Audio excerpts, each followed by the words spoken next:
چوتھے امام کی شہادت کی مجلس میں ایک واقعہ پڑھا جاتا ہے نا کہ پانچویں امام کنویں میں گر پڑے تو ان کی ماں فریاد کر رہی تھی، وہ یہی تھی، امام حسن کی بیٹی۔ چلیں اتنا مشہور نہ ہو لیکن تھوڑا بہت آئیڈیا۔ اب اس کے بعد سے وہ نام شروع ہو رہے ہیں جو بہت کم لوگوں کو معلوم۔ پھر کہہ دو واجبات میں نہیں، پانچویں امام کی والدہ فاطمہ بنت حسن مجتبی، چھٹے امام کی والدہ ام فروا۔ اب آج کل ان کا نام بھی مشہور ہو گیا کیونکہ دشمنان اہل بیت نے کہنا شروع کیا کہ تمہارا امام تو ہمارے خلیفہ کی اولاد۔ ام فروا جو ہیں وہ پر پوتی ہیں حضرت ابو بکر، لیکن غلط ہے، رشتہ وہاں سے نہیں ملے، محمد ابن ابی بکر کی پوتی ہے۔ محمد ابن ابی بکر سے رشتہ ملتا ہے، محمد ابن ابی بکر کا سرایہ قابل احترام خاتون میں ام فروا، چھٹے امام کی والدہ، وہ کربلا والی نہیں، چھٹے امام کی والدہ۔ ساتویں کی والدہ ام حمیدہ۔ یہ نام بھی تھوڑا تھوڑا میری مجلسوں میں اس لیے آتا ہے کہ انہوں نے وہ حدیث چھٹے امام سے نقل کی کہ جب امام دنیا سے جا رہے تھے آخری جملہ کیا تھا؟ جو نماز کو اہمیت نہیں دیتا ہے وہ ہماری شفاعت سے محروم ہے، ام حمیدہ۔ اس کے بعد آٹھویں امام کی والدہ کا بھی آپ نے سنا ہوگا نجمہ خاتون، جن کی تصویر خواب میں دکھائی گئی تھی ام حمیدہ کو کہ اس سے اپنے بیٹے کی شادی کر۔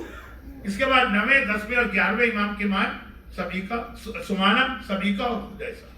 11ویں کی ماں حدیثہ، یہاں تک پہنچنا، اور 12ویں کی والدہ تو پتہ ہی ہے نرجس خاتون۔ اب یہ جتنی خواتین ہمارے پاس، ان میں جناب حدیثہ 11ویں امام کی والدہ، 11ویں امام کے حوالے سے بات کر رہا ہوں تاریخ کی مناسبت، یہ باقی تمام ان خواتین سے چند چیزوں میں بہت مختلف، کن خواتین سے ساری قابل احترام۔ اچھا یہ وہ ہیں کہ جن کا نام تو نہیں، تذکرہ ہر دفعہ شب جمعہ کرتے ہیں زیارت والد صاحب، اشہد انک کنت نورا فی الاسلام الشامخہ والارحام المطہرہ، مولا میں گواہی دیتا ہوں کہ آپ نور تھے بلند بزرگوں کے صلب میں اور پاک و پاکیزہ ماؤں کے رحم میں۔ یہ ہے پاک و پاکیزہ ماؤں، یہ سلسلہ آمنہ سے نرجس تک۔ اب اس میں حدیثہ، اس سے پہلے کہ میں 2 جملے ان کے بارے میں عرض کروں، ایک وضاحت کر دوں کہ ایک طریقہ تھا عربوں میں اور جو یوپی میں بھی کافی عرصے رہا، اور وہ یہ تھا کہ ایک عورت کو کئی نام دیے جاتے ہیں، بچپنے کا نام الگ ہے، اصلی نام الگ ہے، پکارنے کا نام الگ ہے، شادی کے بعد نام الگ ہے، شوہر نے کوئی اور نام رکھا، ساس نے کوئی اور نام رکھا، یہ بہت سارے، ایک عورت کے بہت نام۔ ہمارے یہاں بھی سسرال میں آتی تھی تو ساس الگ ایک نام دیتی۔ معصوم کی ایک حدیث بھی ہے، اس حدیث کی وجہ سے بھی لوگ اپنی بچیوں کے 2 نام رکھتے ہیں۔ حدیث یہ ہے کہ فاطمہ سے بہتر اس کائنات میں کوئی نام ہی نہیں عورت کے، سبحان اللہ، کیونکہ اگر کوئی اور نام ہوتا تو رسول کو نام دیتے، رسول ہے بیسٹ، فاطمہ ہے بیسٹ، وہ بیسٹ باپ کے بیسٹ بیٹی تو بیسٹ کو بیسٹ ہی دے گا نا، تو فاطمہ یہ سب سے اچھا نام۔ لیکن امام نے کہا کہ فاطمہ کا نام ہونا چاہیے، لیکن جب فاطمہ نام رکھو تو نہ اسے برا بھلا کہنا، نہ ڈانٹنا، نہ اس کو مارنا، اس قسم کی چیز۔ نام فاطمہ کی تو بعض اوقات تو سختی کرنا پڑتی ہے نا، بچیوں کو اس طرح شتر بے مہار تو نہیں چھوڑا جا سکتا، تو اب منع بھی کیا ہے امام نے کہ فاطمہ نام رکھ کے مت کو، اے فاطمہ تو نے کیا کر دیا؟ اچھی ماں ہے، سلیقہ مند ماں، اولاد کی تربیت کرتی ہیں، خاص لڑکیوں کی، تو ایک اور نام دیا جاتا ہے تاکہ وہ نام لے کر پھر جو ہے جب جہاں ڈانٹنے کی ضرورت پڑے، جہاں سمجھانے کی ضرورت پڑے تو یہ 2 نام تو وہی ہو گئے، جس کے بعد پھر الگ الگ نام۔ تو خلاصہ یہ ہے کہ حدیثہ کی بھی آپ کو کئی نام ملے، لیکن سب سے زیادہ مشہور نام جو ہے سلیل اور حدیثہ۔ یہ حدیثہ خاتون کون؟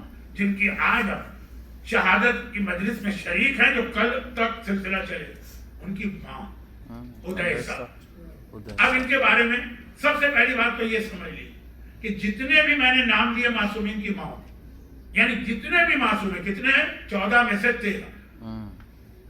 13 ہر ماں کا اپنی اولاد کی زندگی میں انتقال ہوا، جو ایک نیچرل پروسیس بھی ہے، ماں پہلے مرتی ہیں، بیٹے بعد میں مرتے ہیں۔ واحد اگزامپل جو ہے ایکسپشنل وہ حدیثہ، یعنی حدیثہ وہ واحد ماں ہیں کسی معصوم کی جنہوں نے اپنے بیٹے کی شہادت اپنی آنکھوں سے دیکھی اور جناب آمنہ سے لے کے فاطمہ بنت اسد سے لے کے خدیجہ طاہرہ سے لے کے آپ سلسلہ ملا دیجیے نرجس خاتون تک، ہر ایک اپنے بیٹے کی زندگی میں وفات ہو۔ حدیثہ اپنے بیٹے کی زندگی کی شہادت کے وقت زندہ تھی، یہ اونلی ماں۔ اور دوسری بات یہ یاد رکھیے کہ جتنی مائیں معصومین کا لفظ نہیں کہہ رہا ہوں، اماموں کا 12 پہلے 10 امام سب کی مائیں مدینے میں دفن. ہمیں بہت سی کی قبروں کا پتہ نہیں، لیکن یہ پتہ ہے کہ مدینے سوائے 2 معصومین، ایک 11ویں کی ماں حدیثہ اور ایک 12ویں کی ماں نرجس. نرجس کی قبر تو سامرہ میں ہے، لیکن اسی ذریعے کے ساتھ حدیثہ خاتون کی بھی قبر. یہ صرف 2 ماں ہیں جو مدینے کے علاوہ کہیں اور دفن. اچھا، حدیثہ خاتون کے بارے تیسرا جملہ جو مجھے عرض کرنا، اچھا یہ بھی میں بتا دوں کہ 11ویں امام نے اپنی زندگی کے آخری سال، یہ شہادت کی مجلس زندگی کے آخری دن کے بارے میں ہوگی نا کل، لیکن 3 مہینے میں اپنی مادر گرامی اپنی ماں کو حج پر بھجوایا. مدینے سے مکے نہیں گئی حج پر، سامرہ سے. کہا مادر گرامی اس سال آپ حج کیجیے. امام نہیں چاہتے تھے یا کوئی اور وجہ ہوگی کہ ان کی شہادت کے وقت ان کی ماں یہاں ہو. وہ کہیں حج کیا، حج کب ہوتا ہے ذوالحجہ، اس کے بعد وہ وہاں کچھ عرصے رہی، پھر واپس مدینے گئی. اپنا شہر بھی ہے اور روضہ رسول بھی ہے اور تمام اہم خواتین کی خبریں بھی. وہاں پر ان کو اطلاع ملی، وہاں پہنچی مدینے میں 2 مہینے کے بعد 8 ربیع الاول کو 11ویں امام شہید ہو. مدینے میں ان کو اطلاع ملی کہ آپ کا بیٹا شہید ہو، تو فوراً مدینے کا سفر اپنا وہ مختصر کر کے سافر. یعنی جب 11ویں امام کی شہادت ہوئی، ماں زندہ تو تھی لیکن ان کے پاس نہیں تھی، حج پر گئی. اب یہ جو واپس آ گئے تو ان کو امام کی وہ وصیت بتا دی کہ میرے بعد، اور یہ میں بہت احتیاط سے یہ جملہ کہہ رہا ہوں کیونکہ ذرا سی میں نے لاپرواہی سے بات کی تو کہیں عقیدہ ہی نہ بدل گیا. جب واپس آئی تو 11واں امام ان کو زندگی میں ایک وصیت کر چکا تھا، اور جب واپس آئی تو حکیمہ خاتون نے بھی وہ وصیت ان کو یاد دلائی. حکیمہ خاتون کون ہے؟ حکیمہ خاتون 9ویں امام کی بیٹی، 10ویں کی بہن، 11ویں کی پھوپھی، 12ویں کی دادی. یہ وہی خاتون ہے 15 شعبان کو 11ویں نے روکا تھا کہ آج آپ اپنے گھر میں جائیے افطار کے بعد، آج میرے یہاں بیٹا پیدا ہونے والا. امام زمانہ کی ولادت کی سب سے بڑی گواہی حکیمہ نے دی. بہت اہم خاتون، لیکن بات میں بہت پھیلا رہا ہوں، اس کو سمجھنا بھی تو ہے نا. تو خلاصہ یہ ہے کہ حکیمہ خاتون 9ویں امام کی بیٹی ہیں اور 10ویں کی بہن ہے اور 11ویں کی پھوپھی. تو اب جو حدیثہ ہیں ایک طرح سے ان کی بہو بنی، انہوں نے بھی وصیت یاد کی. وہ کیا تھی؟ یہ 11ویں امام نے کہا تھا کہ میرے بعد امامت کی ساری ذمہ داریاں حدیثہ انجام دے. 12واں تو غیبت میں، وہ 4 نائب رکھے تھے امام نے، لیکن وہ کل آئے گی بات کہ وہ کیوں رکھے. اچھا، اب مومنین نے کرا 11ویں امام شہید ہو گئے، ابھی حدیثہ خاتون سفر میں. اس زمانے کے مومنین پہنچے جناب حکیمہ خاتون کے پاس، یہ خاندان کی سب سے بزرگ، اور کہا کہ آپ کا بھتیجا تو دنیا سے چلا گیا اور اس کے بعد والے امام غیبت میں.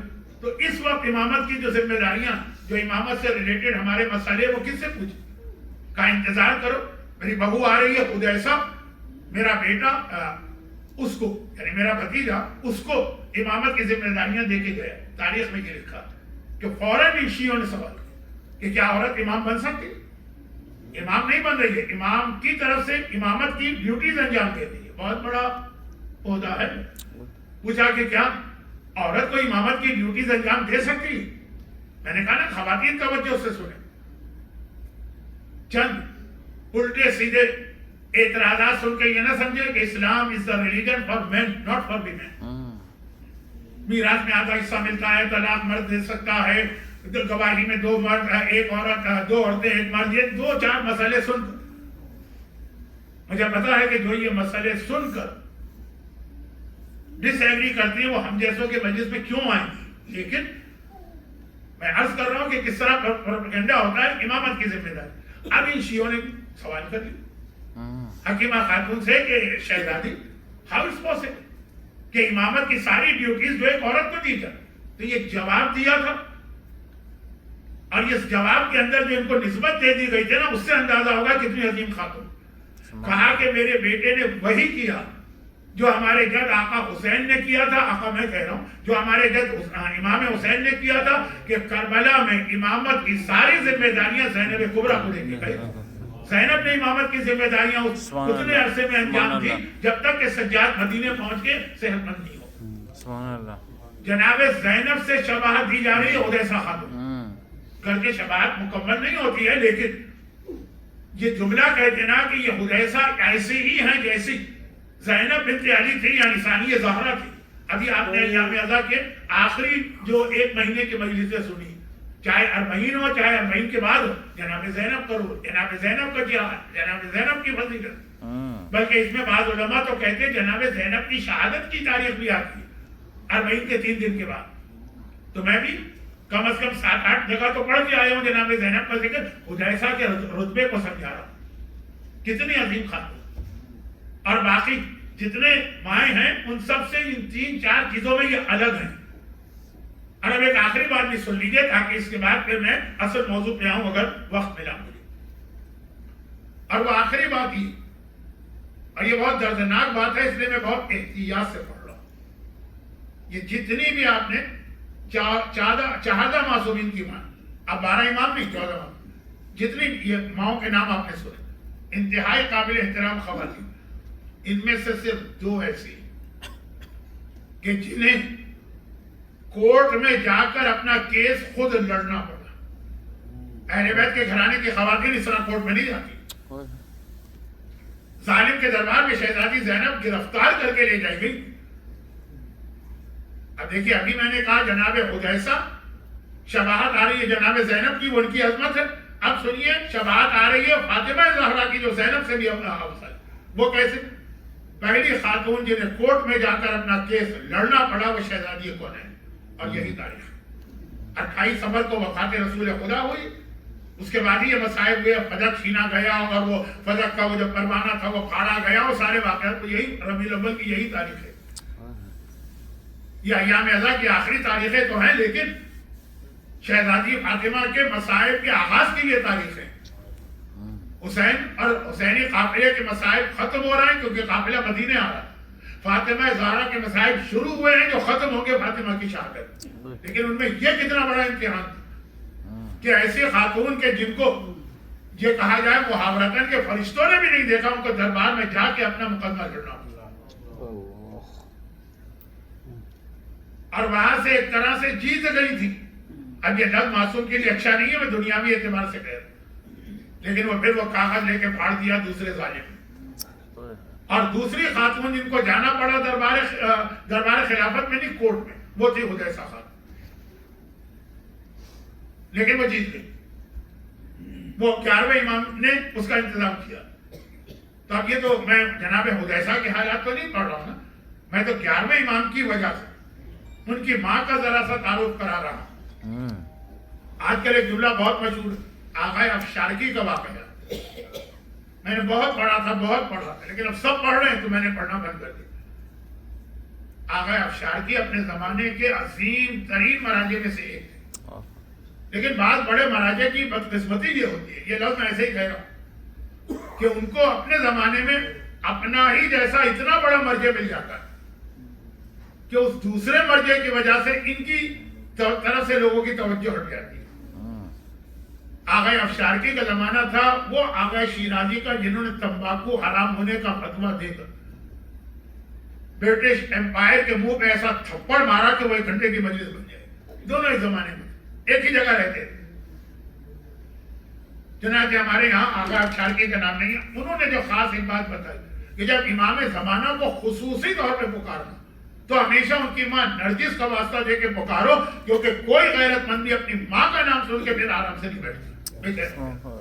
پورا ایک واقعہ بھی ہے جو کووڈ کے درمیان بھی ہم لوگوں نے پڑھا تھا. 11واں امام اور ان کی ماں حدیثہ. اچھا یہ دربار میں کیوں گئی تھی؟ دربار نہیں، میں بار بار کہہ رہا ہوں، شہزادی جس دربار میں گئی تھی وہ دربار کوٹ بھی تھا. یہ گئی تھی گورنر سامرا کے بعد. 11ویں کی شہادت ہو گئی. 12واں ان کا بیٹا ہے لیکن کسی کو نہیں پتا. تو 11ویں کے بھائی جناب جعفر. اب میں جناب جعفر کہوں نہ کہوں یہ کنٹروورسی.